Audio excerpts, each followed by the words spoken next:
Rest upon your arms. 2, 1, 2. Draw your bayonet.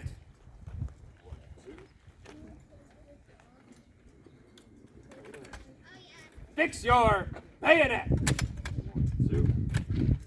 2. Poise your bayonet. 2. 1, 2. Shoulder. Shoulder. 2. Take your post. March. Good morning, everyone. Good morning. Thank you for joining us here at Fort Ticonderoga for Scott's Day. Before we begin our musket demonstration, we just have one order of business, and that's this nice white safety line here. You guys are doing the right thing by being on that side of the line, but please do come right on up to the line so we can show you if it works up to the fire line. Now the soldiers you see before you are all soldiers. Scottish soldiers, I might add, from different regiments within the British Army during the French and Indian War, the years 1758 and 1759. The soldiers off to my right here are soldiers from the 42nd Highland Regiment. These brave lads who charged the heights of Carrion, losing about 50% of their regiment. Now also we have a soldier here from Montgomery's Highlanders. This soldier in his red coat with his green facings. These soldiers, like many Scottish soldiers, wear those filibags, or what you would call a kilt. But there are other Scottish troops within the British Army, like myself, soldier from the 55th Regiment of Foot, Lord Howe's regiment, before he unfortunately martyred himself in the year of 1758 attacking Ticonderoga. Now, all of these British troops, all of the British troops are going to be issued sidearms or swords. For these Highlanders, they're issued broadswords. We know that the 42nd Regiment of Foot held on to their broadswords as other regiments were placing these swords into stores, with the exception of their grenadiers. For example, the 77th soldier here isn't carrying his broadsword, and neither am I carrying my sword. Now, in addition to these sidearms, these soldiers are going to have, for some of them, cartridge pouches here on their right hip to hold their ammunition, and each soldier receives a stand of arms. Included in this stands of arms is going to be a belt around the waist with their scabbard that holds their bayonet, which you can see affixed to the end of our gun. And on that belt, we also have a cartridge box that holds 9 to 12 paper cartridges. Now, included in this stand of arms is, of course, going to be the weapon itself. Now, some of these weapons, like the 77th here, are going to draw in 1759 carbines. These are extra weapons, a little bit smaller weapons that General Amherst acquired and issued out to these soldiers. For the majority of these British soldiers, though, they're going to carry the 1742 Longland pattern musket. A musket, an improvement upon previous patterns of British infantry muskets, but a musket that's going to have a 46-inch long barrel.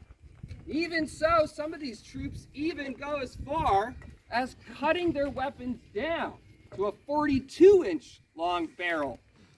Archaeological evidence showing this at Fort Edward, where these troops assembled. Now, no matter the musket that these soldiers have, they're all going to work the same way. They're all going to have your stock and your barrel, where you load your powder and your bullet down, and on the back end of this, right end of this gun, is going to be our lock, the firing mechanism of this gun, which has a few essential parts. Notice this gooseneck-shaped piece here on the back of the lock. This is called the cock. Now the cock, within its jaws, are going to have a piece of flint. Well, does anyone know what flint is? Yeah, what's flint? Do you guys know? I think it's like a mineral. It's a mineral! I couldn't have said it better myself. For simpler folks here, that's a rock. Now, that rock's going to have a few features to it. When you strike that rock at a certain angle, it's called napping. It's going to take a sharp knife-like edge. When you strike that knife-like edge against steel, you get sparks. So in front of the cock, we have this piece here called the hammer. The hammer is going to be made out of iron with a face of steel welded to the front of it so that when you bring this weapon to its full cock position, putting a bunch of tension on a spring coiled up inside the gun, held in check only by the trigger, you pull that trigger forward, the flint strikes forward into that hammer shower of sparks. Now those are then going to rain down into this sugar spoon looking piece here called the pan. Within the pan is your priming charge of black powder which will ignite. That ignition then travels through a small hole drilled in the side of the barrel, igniting the main charge that you pour down the barrel, setting the musket ball right on out the end of the gun. Now for American provincial soldiers during the French and Indian War, many of them brought shot bags and horns from home, loading these weapons separately. But that's going to really take too long for us British regulars, and we're going to use the paper cartridge. This paper cartridge is going to have the musket ball set down at the bottom, enough powder to prime and load the weapon above that. The paper, not only your convenient tube to carry everything, it's going to act as your wadding.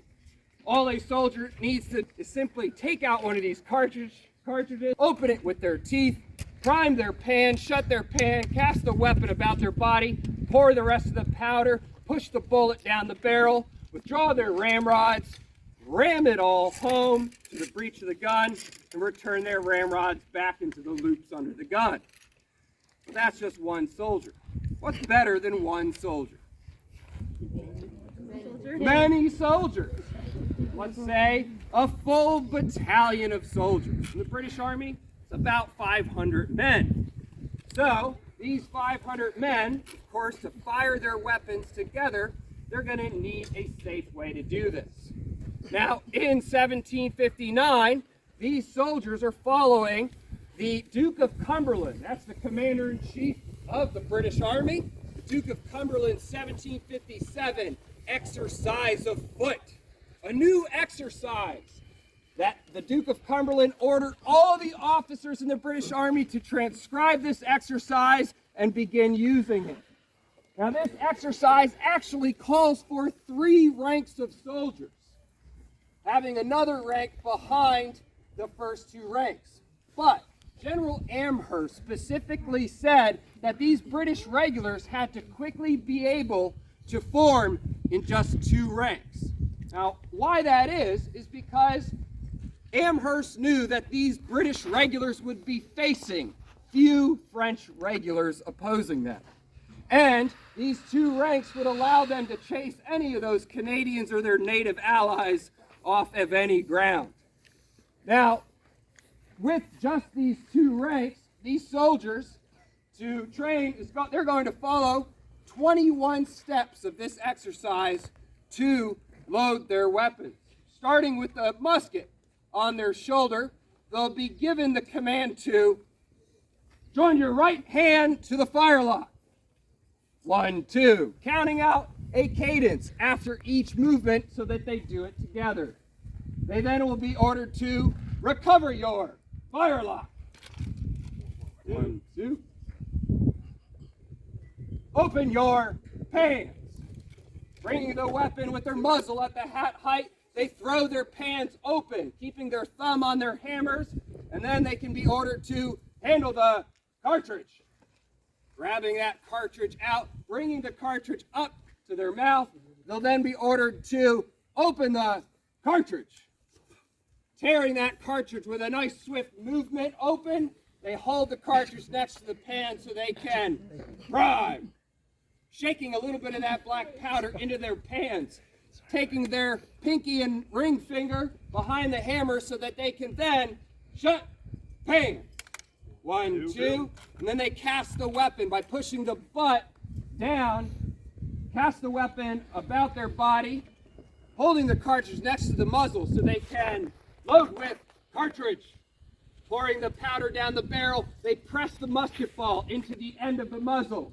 Starting their ramrods out of their loops, they'll then be ordered to draw your rammers.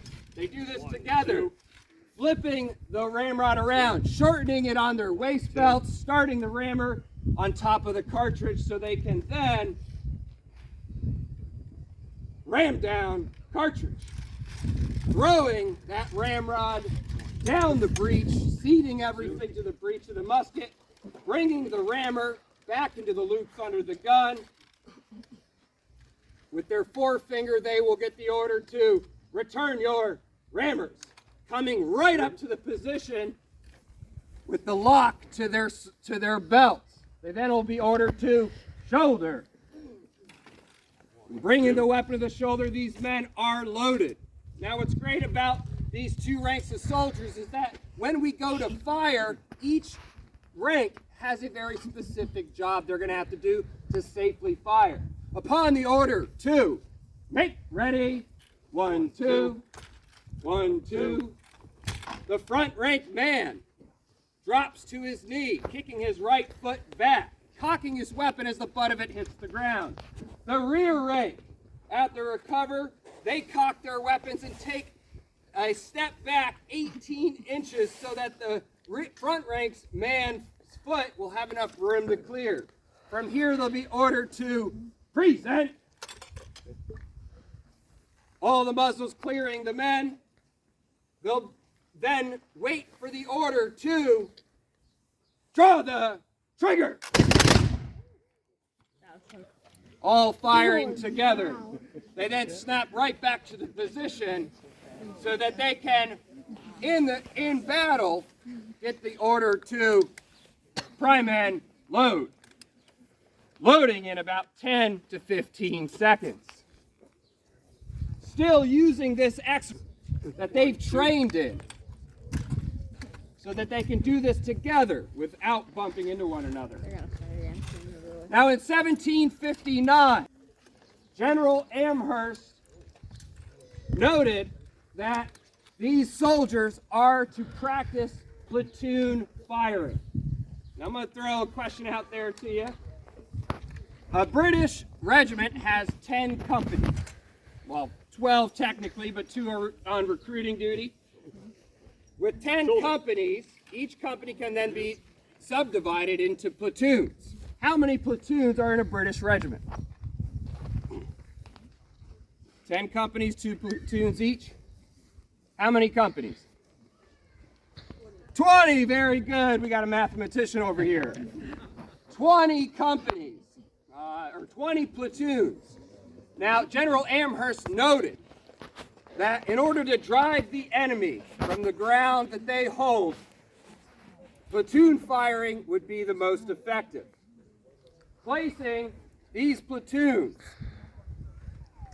down the lines, each commanded by their officers, senior company in the middle would fire, the company all the way on the, or the platoon all the way on the right would fire at the same time. The left of that platoon and the left of the center platoon then fires as the first platoon begins to load. Then to the left of them, they fire, and so on and so forth. By the time you get back to the first platoon that gave fire, first 2 platoons that gave fire, they're already reloaded and ready to give fire again. Make ready. 1, 2. 1, 2. Present. Fire. Have got your fire locks. Shut hands. Shoulder. 2. Unlike previous generals that relied on training their British troops in the style of fighting, the bush fighting that the Rangers did, General Amherst relied on the brutal efficiency of platoon firing to drive the enemy from the field. Noting that if these soldiers are attentive to their officers and that they remain silent, that silence will terrify the enemy, and no yells or screams from the Canadians or fire from those Canadians and their native allies would do them harm. Now, with that said, that concludes our French and Indian War musket demonstration. Before I let you guys go from here, I want to make you aware of a few things. First of all, we're going to stick around to answer any questions if you have them. Secondly,